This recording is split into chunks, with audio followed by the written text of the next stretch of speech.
Odin's men rushed forward without armor, were as mad as dogs or wolves, bit their shields and were strong as bears or wild oxen, and killed people at a blow, but neither fire nor iron told upon them.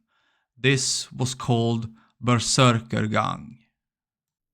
This rather vivid description of the legendary Berserker warriors of the Viking Age comes from the Ynglinga saga, penned down by the Icelandic historian and poet Snorri Sturluson in the 13th century. The Berserkers were seen as crazed, bloodthirsty, and nigh on unstoppable fighters. But is there any truth to them? What hides in the mists of time, behind the myths and sagas? This special episode of Historia Nordica marks the beginning of a new series I'm calling Nordic Curiosities. Here we dive deeper into the peculiarities of Nordic history and culture. If you enjoy this kind of content or have a specific curiosity you want me to look into, then just let me know in the comments below. Now, let's get into the story of the Berserkers.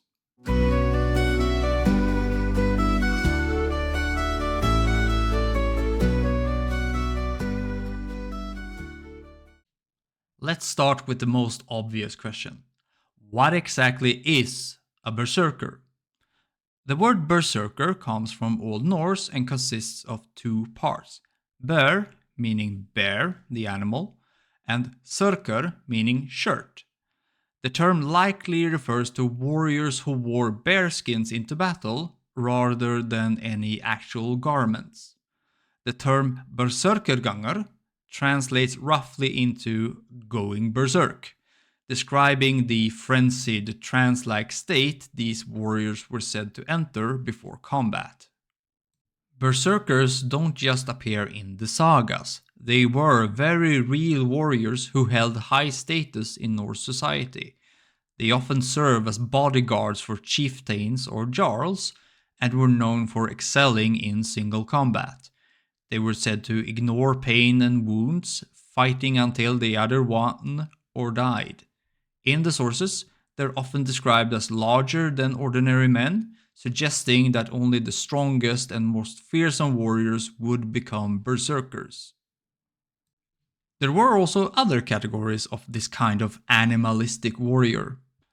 Harald Fairhair, the first king of Norway, is said to have had a hird, a personal retinue, of fighters wearing wolf skins. They were known as Ulfhethnar, wolf warriors. Unlike the solitary berserker, the Ulfhethnar fought in packs, just like wolves. Like the berserkers, they were also associated with Odin and may have had ritualistic or shamanic roles in battle. Another, more obscure one is the Jofur, the boar warrior. These men would wear boar-crested helmets, likely trusting in the wild boar spirit to gain strength, bravery, and protection in battle. Other than some depictions in art, we know very little about them though. The origins for all these animalistic warriors go further back than the Viking Age. The practice has deep roots in earlier Germanic traditions. Roman sources, like Tacitus, writing in the 1st century AD, describe Germanic tribes with warriors who fought with wild abandon, sometimes naked or painted, and seemingly immune to pain. These warriors were often seen as touched by the divine, and in Norse mythology, berserkers and Ulfhethnar were, as mentioned, closely associated with Odin, the god of war, wisdom, and madness. Berserkers channeled Odin's rage and strength, while Ulfhethnar embodied his cunning and pack leadership. The Jofur, on the other hand, were likely linked to Freyr, a god associated with fertility, kinship, and boars, especially in royal and ritual contexts. By the 12th century, berserkers had been banned and outlawed in both Norway and Iceland. The berserkers passed into history along with the Viking Age.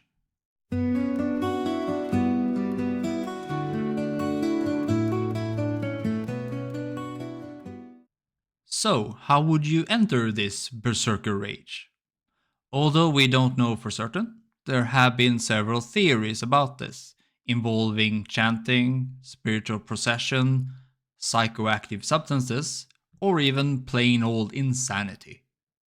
Chanting may have played a central role in triggering the Berserker rage. In Norse culture, sound and rhythm were often used in rituals, and it's possible that repetitive chanting, drumming, or even howling was used to induce a trance-like state. Some scholars suggest that this could have helped warriors disassociate from fear and pain, entering a heightened state of aggression and focus. Watching a New Zealand haka will give you an idea of what this would have looked like.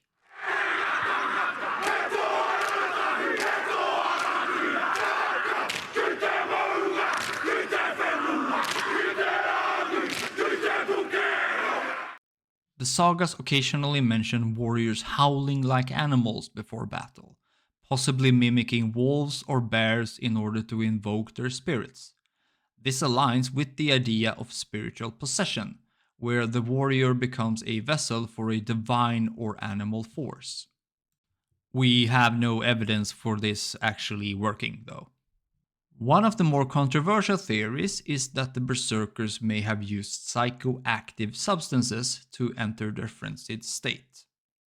The most commonly suggested candidate is Amanita muscaria, the fly agaric mushroom, which grows in Northern Europe and has hallucinogenic properties. Eating this mushroom won't send you into a rage, though. It will likely cause euphoria, drowsiness, nausea, or headaches. Not exactly favorable conditions in combat. While it's possible that ritual use of such substances played a role in altering perception or lowering inhibitions, there's no direct evidence in the sagas to support this theory. And of course, don't try this at home. Other possibilities include alcohol, henbane, or ergot, a fungus that grows on rye and can cause hallucinations and convulsions, known as ergotism. This has been recorded elsewhere in history as Saint Anthony's fire or the dancing sickness. However, there is no direct evidence in the sagas that the Berserkers consumed any of these substances, except for possibly the alcohol. And some scholars argue that the rage was more psychological or spiritual rather than pharmacological.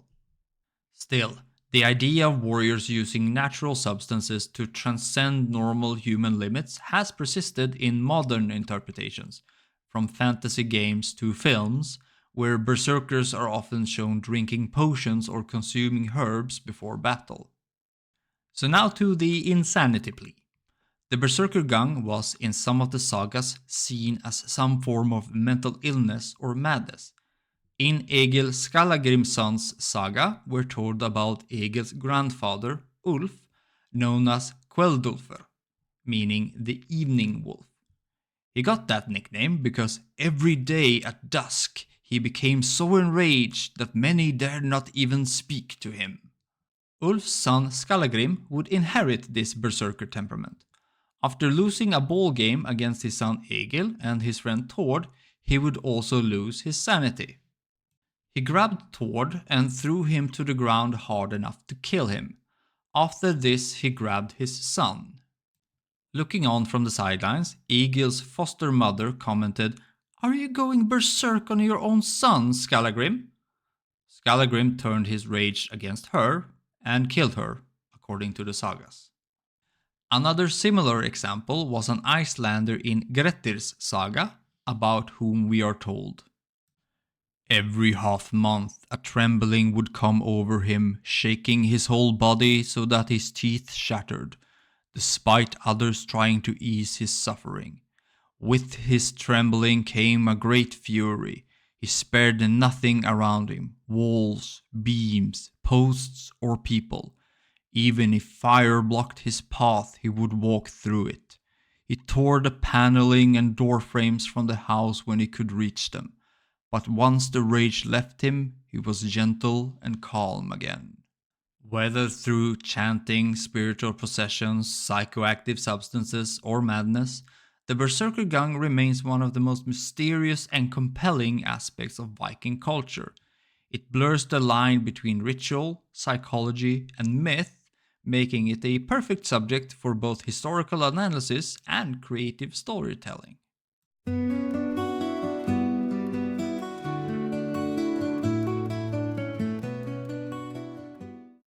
Understandably, the Berserkers would have a big impact both on contemporary medieval writings and modern pop culture.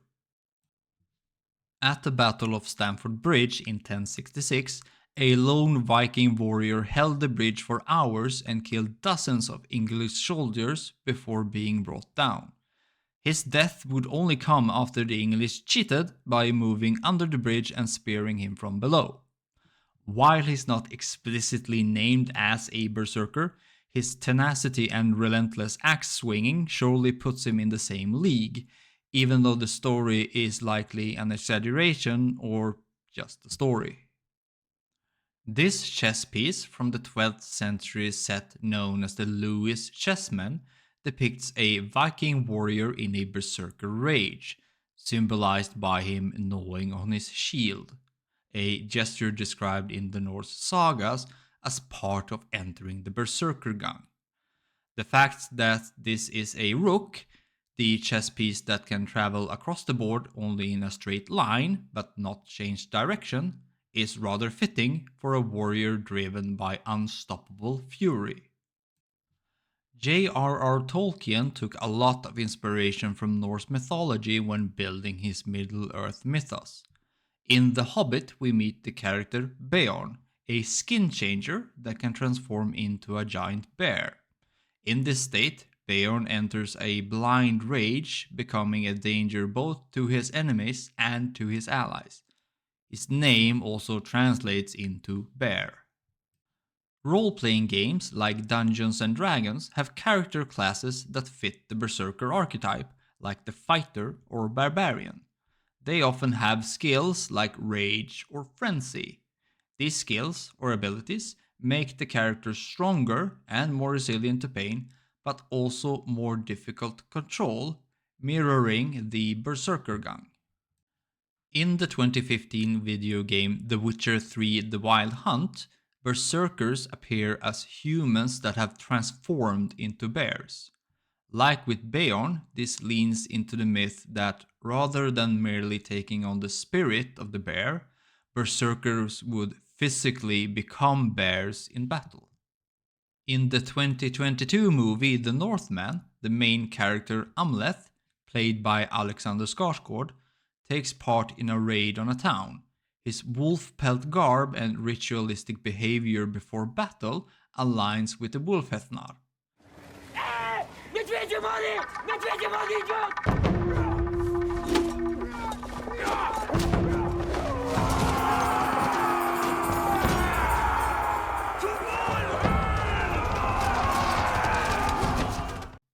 Scenes from Amlet's youth also show berserker rituals.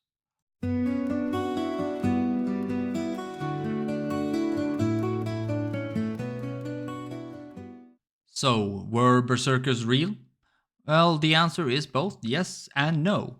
While they were indeed a warrior class in Norse society, the stories about them were often embellished or exaggerated, something you'd expect from a culture that celebrated heroic feats and warrior ethos.